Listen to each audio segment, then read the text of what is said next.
Hey guys, what's going on? Shah here, and today in this video we're going to be taking a walk through Lower Karazhan. An overwhelming majority of you guys have actually asked for guides on this dungeon, and I figured the best place to start is just by walking through it. Just actually walking through it. So I went to a legacy dungeon in this video and just kind of walked through Karazhan to kind of show you guys the generalized routing through here I would use in a pug route. I also did a Google form poll, and a lot of you guys were leaving comments about just you get lost, or after a group wipes, no one knows how to get back to where you were, and I can definitely see how that's a possibility with all the winding corridors and stuff within the instance. In the near future, I will be doing things like boss guides and just kind of trash tips for this dungeon, similar like how I did for Mechagon. So if you want to see more content like that, feel free to hit that like button and that subscribe button below. All right, enjoy. All right, so in this video, we're going to just quickly run through what would be considered a Lower Karazhan run. This isn't technically an M0, but it's not even that. It's like legacy content, so I'm going to be able to just one-shot most of this stuff. But I just want to kind of run through the dungeon because a lot of you guys have been asking to cover this, and it's like easily the most frustrating dungeon I think for pugs right now. Not only is it a long dungeon, the bosses have very like punishing do or die mechanics, and that could be pretty frustrating for a lot of groups too. And it's just really confusing. It's like a maze in here if you don't know exactly where to go, especially when you have nameplates clipping through the floor. It just kind of gets hectic. So as we run up these stairs, you saw that I just kind of swiped and killed that spirit. Typically what a lot of groups will do is hit that spirit and then start running with it. It does require a kick, but if you have a melee in your group, just make sure your melee is kicking. And then you're going to run down this hallway, and then you're going to dip to the right. So we're going to then follow right. You do have to be careful of the patrol, or the patron patrol here. If you happen to pull him, some routes do, but that's only if you're going to be skipping later. For the most part, you can just kind of hold W and be able to time the dungeon with enough percent. So then we're going to kill this pack here, and then as soon as you're done with that, you'll run down these stairs. There is a Nathrazim in that pole, so just obviously be careful. Ooh, wait, these guys drop a lot of gold, I'm pretty sure. Ooh, look at that, 3 gold. Let's go. So we'll go downstairs, and then you just follow this path, and you keep going forward. So then you'll kill this pack here. I'm not going to be talking about any tips about trash or anything like that. I do have another video planned to talk about like tips and tricks for this dungeon. You'll then kill this next pack. And then last but not least, there will be this pack here with a Nathrazim. So you'll kill them as well. None of them gave me loot? Damn. Okay. And then you'll be going down this door here, down to the stage. Now, if you are coordinated, or if you want to, get brownie points, a DPS or the tank can come down here first. Except I don't recommend dragging the Nathrazim all the way down here, because if you do that, he's going to be doing those frontals and leaving pools in the hallway, and those just aren't fun to deal with in tight quarters, as some of you might have experienced in like Grimrail. So you do have to talk to him to start RP. This is like a close to a minute process. So what my group's been doing in this instance is we have a DPS, typically a rogue or typically a faster class. So like maybe a monk or a demon hunter can run down here, activate this by talking to the stage manager, and then running back up and finishing off the pull. Now, if you did have any deaths though, this is a good time to come down here and maybe just grab a food buff. Make sure you have all your buffs in order. And then this first boss, I'm sure a lot of you have experienced, is just very punishing. There's a lot of very one-shotty mechanics, especially once you get up to higher keys. I always recommend lusting the last phase of these, this boss, Tony and Murguria. I don't remember her name. So you're going to have these guys on the left. These ruffians are going to be the priority. You want to make sure you're killing ads in almost every situation. So I don't know why I'm sitting in fair form. So once you hit him to 50, he's obviously a lot lower, he'll phase, and then you'll pull her over here. You want to make sure you're interrupting these bubble blasts, knocking them into the wall, using roar, and they're going to cast these little bubble blasts. And if the bubble blasts go out, they send out these little bubbles, as you'll see. And these bubbles will do a lot of damage and pretty much one-shot you. They go in a straight line, so you can technically bait them, but we'll kill them here. And then the last phase, then just Murgia and Tony are alive, and you just want to be dodging everything. Now this next area, what I recommend doing personally is pulling back to this room. It's just you have a little bit more area to work with. The danger of pulling stuff back to this room is that certain AoEs will clip underneath the stage, pull these patrons, and then those guys will come all the way up and pull everything with it. So I would be a little careful. If you're going to pull them back to like here, middle of the stage area, and then don't aim through this wall, because you can AoE through this wall and clip stuff, which I've also had happen in some runs, both pugs and pre-mades alike. So what you'll do is you'll come in here, and again, you're pretty much holding W. What you can do is you'll grab this pack here, this pack underneath this, you'll grab this patrol, and you'll grab this pack here. So you can grab a lot of them. They're not too scary, and then you'll pull them back to the stage if you want. You can also do it in here, but the problem with pulling them in here is it's kind of close quarters. So we'll just kill these guys. This final curtain don't stand in. It's kind of like a suicide pact. I don't know. Ideally, you'll skip this with Invis, because this is the big old scary lady. Now, of course, you can do it for extra bounty, but she is worth a good bit of percent. But if you want to minimize your time spent, I would just Invis past this. So you would prowl here. Invisibility potions also work. If you use them on the boss and you don't have them available, just pull it. There's no reason to wait. And then you'll come down here. Now, down here is really scary. What I do in my group is I actually come off to this side here, and I will pull this pack, and then this pack, and we'll pull them off to this corner. It has a Nathrazim, so ideally your range will bait here, and then as soon as the frontal comes out, then they'll move over to this side. And the big cast you're looking out for in this pull is the Fire Lens portal. Either kick it, or use Roar to interrupt it. Or any type of CC, of course. So in pre-made groups, if you're like with friends in Discord, just cycle through AoE CC. So you got, maybe Dragon's Breath into a Shadow Fury, into the In-Cap Roar, into a Leg Sweep, whatever comp you have. I would ignore this side because again, percent's really heavy in this dungeon. You don't technically need these guys. Now, again, some routes that are going to get a little bit more complicated to try to optimize larger pulls around CDs will probably pull this in this whole room. But this is just for pugs. This is just to show you the general route through here. So we'll then run up these stairs, and if you want extra percent, it's definitely pretty easy to pull this room. This usher is a Nathrazim, so you can always get an extra bounty there, but if not, what you'll do is you'll come down and pull these ushers. Now, here's how I would recommend pulling these ushers. Come to this side, and you'll tag them, and then you can drag these guys right up to here. Kind of went the long way around. Oh, that did not work. But they do this spell called Flashlight. Flashlight you can LOS. So you would have your group stand here. They're doing damage. Flashlight comes out. They sidestep right to here. They ignore the damage completely. And then you go back to DPSing. Same thing here. You could pull this guy. Will the other one come? I'll try to show it this time. So you'll just tank them right here. Right on the edge. Not on the edge, but... So Punch Stick gets the kind of bigger tank buster. Reduces your armor. Which is always a very scary thing to have as a tank. And then they'll start casting this Flashlight. So you'll just LOS right here, and then you completely ignore the damage, and you don't have to necessarily not face away. Just be very careful. You'll pull this patrol, and then same thing here. You'll have these last two set of ushers. So it's up to you if you want to pull them all the way back, but you utilize these pillars for LOS. I've also tanked them right here before, and then your DPS can line of sight here. But the issue I found with that is if you're not pulling the center, I've had DPS run farther back and pull those on accident, which is not fun. Alright, so now you're coming into kind of the ballroom area. So the very first thing that I pull in here is going to be this giant pull right here. And I'll typically then pull in the servant and the valet because we need them. And we'll kill them as well. And now you have this area is a little bit clear. And then the next boss you'll be going to in a pug route. This is not the most perfect route. There are routes where you don't go to different bosses first and you use, shrouds and invises to skip some of the more inefficient trash. But this is just to clarify getting lost. So this is the Maiden's hallway. So you want to pretty much clear all the way to the end, get to Maiden, and then you're good. So these guardsmen, you'll pull with the patrol. I don't know where the patrol is because they weave in and out of each of these rooms. Then you'll pull this side here. These guys are like hunters. They cast shoot, so it's kind of, you can't really get them over here. If you're a Death Knight, obviously you can kick them. You can also pull mobs over to them if you want. But they're a little hard to move. I'm trying to find the patrol. I don't know where they are at. That's alright. So we'll continue clearing down this hallway. These guys aren't as scary, these sentries, but these guys are.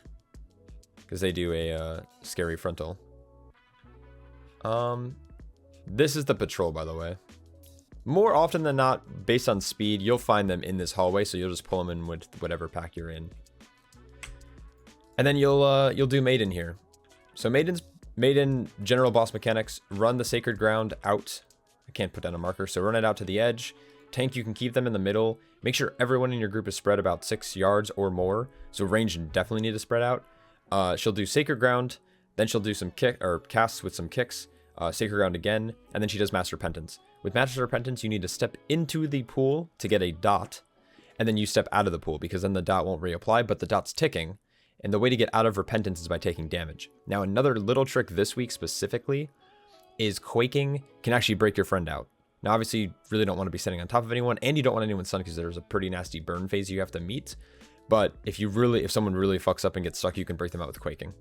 Or by just standing near them with, like, if you happen to break the shield, they'll eventually cast her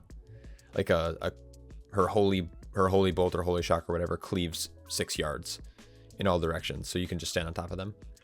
But yeah, she's a super big joke. Very tight DPS check, but if everyone does the mechanic properly, she dies. And then she just does that rotation over and over again. All right, so then after that, you're running right down this hallway again. So if you happen to miss the patrol, you can now pull it. You could also ignore this. It's not a bad idea. The maidens are a little annoying more than anything. And then you'll just be running back out. So once you come back into this area, the ballroom, you can hug to the right again. Oh, there's a servant here. Again, ignore all the nameplates here. I can turn them all off to make it a little less confusing. So then we're running over this way. You can pull this if you want the extra percent. There's also a Nathrism in this pull. And then we're just going to hug this wall and move right through this way. And at this point, we're going to be jumping down into the boss room. Now, this is where I think a lot of people get confused because you're not taking a direct stair or a direct path. Because ideally, you would run down the staircase over here, then you would pull all of this room, and then you would come into here. But this is overkill. You don't need this much percent, especially with how the last boss room works with all of the horsies. So we're going to jump down, and there's dinner guests right away. So we're going to kill these. If you're comfortable, pull the warden in, and then you're also going to need to clear this room completely. So dinner guests are pretty easy. Searing Pain is the only thing you really need to kick. Then you do this other side. You can grab the warden. You need to tag this guest who's in the trap there, and then kill these guys. Now this week is what really confuses people. Oh, there's also a patrolling waiter. Kill him. All right.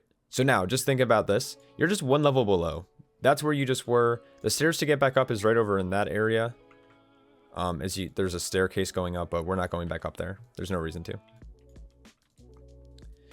Just getting some loot. All right. Now, the way that this fight works is a lot of people end up wiping on this fight. These traps, you want to use them. They're called ghost traps. I'm not going to be able to use both of them because you can only pick up one per person. So you need 2 people to pick these up. And then this trap is a targeted ability. So you need to target whichever bosses you don't want to deal with. For the time being, you don't want all 4. You're going to pull them in eventually because you need to kill them.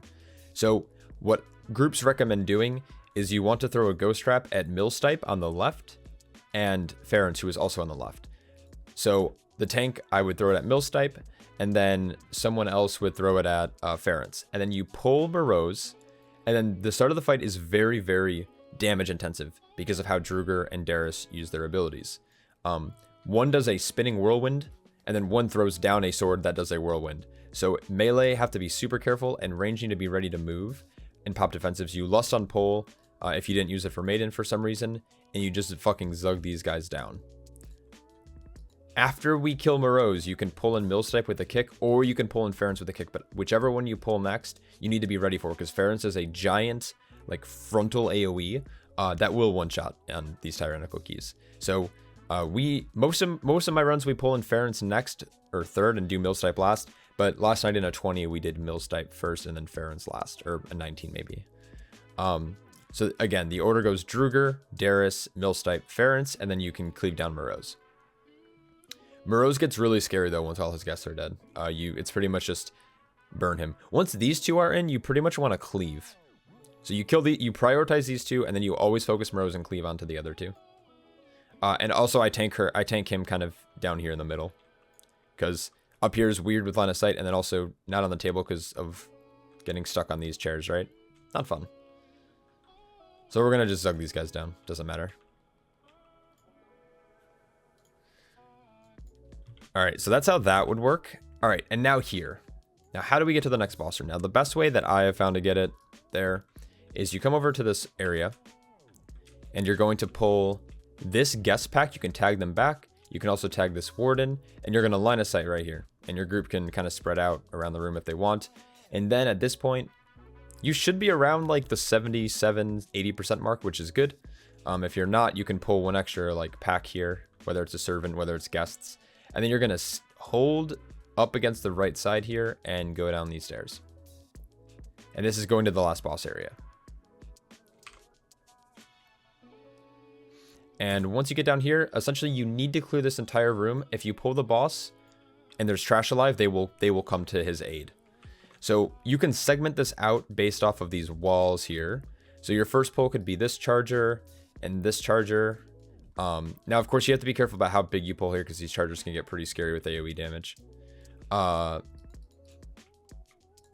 You can also just do this one pull at a time, to be honest.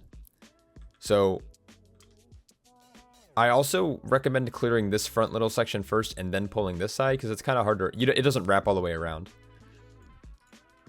You can use these as LOS to get everything grouped up pretty nicely.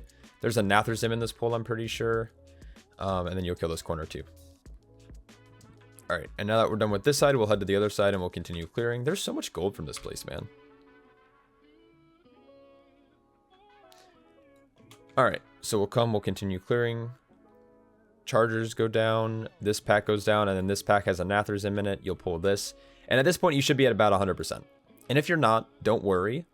So you'll do this boss, and right afterwards, you can run up these stairs, and there's trash up here. And these guardsmen aren't too scary. These are the same mobs that you dealt with in Maiden's Wing. So you have the sentries and the guardsmen. So you can come up here. You can pull pretty big. I don't know if there's any Nathrazim up here because normally you're hitting... Some of my groups have hit like 105%, 107% before even getting to this boss. So you're typically going to be fine on percent. And then you're going to kill this boss last. And now, of course, you can do bosses in different orders in here if your group knows what they're doing. But for pugs, this is the most, I think, the most simple route because it doesn't have any like backtracking through the dungeon. And then this fight is nice and easy. It works like this. So Midnight is the horse. Once Midnight gets taken below 50%, as long as it's not during a mechanic, Midnight will, the Huntsman will dismount Midnight, and then there are going to be two separate entities. Midnight will be running around healing, doing frontals and stuff, and charges or whatever. And then the big scary boss man does a few mechanics that the tank typically has to worry about. Like there's a frontal you want to face away from your group, and then there's also a shared suffering mechanic that splits damage among all people within a circle, like within like melee range. But for the most part, you want your tank, if they can, to just use a big defensive and solo it to minimize group damage because there's a lot going on in this fight. So Midnight hits 35, he jumps off. Now Midnight's going to run around and heal. So that's the frontal charge thing that he does. I'm going to just let you see what this guy does to me. So he'll do this frontal in a second, Mortal Strike. It does a frontal facing the tank. Midnight's going to continue running around. And then there's a shared suffering. So everyone should stack here if you're trying to minimize group damage, or you're going to just pop a big DR and it does that damage to everyone in that circle. All right, so we're going to do damage to Huntsman. And then Midnight is going to, once Midnight hits 100, it's not an energy-based thing, it's a health-based thing. So Midnight's back at 100% health, and then he's going to remount. And then in this phase, he's going to do Spectral Charge. Best way to do it is by moving behind the one you just avoided. Just like that, but I somehow killed them through that. So we'll loot here, and then your chest will pop up. So that is the most generalized route I can possibly think of for this instance. I do want to go through a quick thing really quick about what happens if you wipe. Because a lot of people, what I've seen, people don't know about the shortcuts. There's some pretty cool shortcuts through this place. I forgot to pick up the Morose keys, so that's where I'm going to head now to pick those up. So when Morose dies, you can see these keys here. You want to click these because this is technically a checkpoint. All right, and voila, we're back at the start. So here's the start, right? So we ran upstairs. Now what you can do is say you wipe and you release. And let's just say you were at Morose, you wiped on Morose. You turn around and you just keep hugging this wall, the right wall. And this will actually bring you all the way back to the Morose room, the Grand Ballroom. So if you come right here, look, you can jump down. Just be careful if you didn't pull any trash. There might still be some trash alive. But this is Moreau's room. Pretty quick way to get back. Now, if you wiped at Maiden, you can actually keep hugging the right-hand side. I'm going to get rid of the enemy frames right now. And this actually goes all the way around to the other side. Of course, there is trash here that is present, so you're going to need to be careful. And then the Maiden's room is right over there. Now, one last trick is after you kill Moreau's, the reason I picked up those keys is because it also offers a shortcut just in case you wipe on Moreau's. Instead of having to like run and jump back down, and let's just say maybe you invis down to that room somehow or in some way or some shape or form. I'm going to go back to the start again and kind of show you. All right, so here's the start. Let's just say you released. Turn around. You have the Huntsman or the Huntsman's keys or whatever already picked up, Moreau's keys. This door unlocks automatically. So this door is open. You can run down this staircase. There is, once again, there is trash, so I recommend stealth classes doing this. But you're going to see these sentries and stuff. But this will, once again, just bring you right back down to Huntsman's room. So it's an easy way to get back if you're maybe a druid or a stealth, like a class that can stealth to come back to battle rise or anything like that. Pretty easy to get here. That is pretty much the most general, hopefully kind of straightforward sense of how this dungeon should work, or the pathing through this dungeon. I will have an MDT. I have like Keystone Guru routes linked in my Discord. So if you're not in there, feel free to join in. You can grab those. Now, I don't know how it worked because Keystone Guru isn't fully updated. So when I tried to import my route from MDT from in-game, it was being really weird. And so if it doesn't work, just DM me or something on Discord, and I'll try to fix it, or maybe I'll put it in like a Google document or something, or a paste bin to make it easier for you guys to grab. Yeah, but outside of that, if you're confused, just come in here. Like, all this mob will die to just one shot. They shouldn't actually kill you if you're a DPS or a healer player. Just run through and get the feel for the place. It is a straight line, but it's all the different floors and all the different nameplates that I think get to confuse people, especially once you start to have wipes, and then people are kind of like, oh, how do I have to now backtrack? And sometimes backtracking through a dungeon like this is really, really complicated. So a bunch of you guys asked for guides on this. I wanted to start with just maybe a basic rundown of the dungeon, how the route would look. I'll be doing boss guides. I do have a tip video coming similar to my Mecha Gun one. If you missed the Mecha Gun one, I thought it was pretty good, had some pretty useful tips in there. But stay tuned for that. So if you enjoyed this video, if you enjoyed this type of content, just feel free to hit that like button. Lets me know to keep doing stuff like this. And if you want to see more content like this, hit that sub button as well.